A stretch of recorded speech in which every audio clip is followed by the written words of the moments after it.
হে everyone, good morning. তোমরা সবাই কেমন আছো? আশা করছি তোমরা সবাই খুব ভালো আছো। আমি একদমই ভালো নেই, কারণ হাতের ব্যথার জন্য 1 মাসের উপরে ভুগছি। তো হ্যাঁ, ট্রিটমেন্ট সব কিছুই করছি, তো আস্তে আস্তে অল্প একটু কমে এসছে। তো ছাড়াও এইসব কথা বাদ দাও, দেখেছো আমাদের কত ছোট ছোট ছানাপুনে হয়েছে।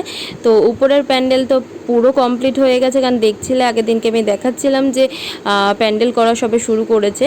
তো গরমকাল, তার জন্যই হচ্ছে চারপাশটা আমরা ফাঁকা রেখেছি, নাহলে সাফোকেশন হয়ে যাবে না। তো তার জন্য এদিকে ভাই খুব মজা পাচ্ছিল যে প্যান্ডেল ট্যান্ডেল সব কমপ্লিট হয়ে গেছে। ওরই বার্থডে, যারা বুঝতে পারছো না, যারা নতুন আমার ব্লগটা দেখছো, তো তাদের জন্য আমি বলছি। তো ওর বার্থডে, তার জন্য আজকে 15 তারিখ রাতের বেলা যেহেতু আমরা হচ্ছে বার্থডের কেকটা কাটবো, যেহেতু 16 তারিখ ওর বার্থডে, তাই বাবু আমি ভাই মিলে বেরিয়ে পড়ছি। আর ও গাড়ি করছে, তো ওর জন্য একটা গাড়িও কেনার জন্য। তো নিচের প্যান্ডেলটাও দেখছো কমপ্লিট হয়ে গেছে। তো সব কিছু গাড়ি দেখার পর লাস্ট ফিনিশিংয়ে ওর হেলিকপ্টারটাই পছন্দ হলো। তো যাই হোক, এটা নেওয়া হলো। নেক্সট ব্লগে আবার দেখা হচ্ছে।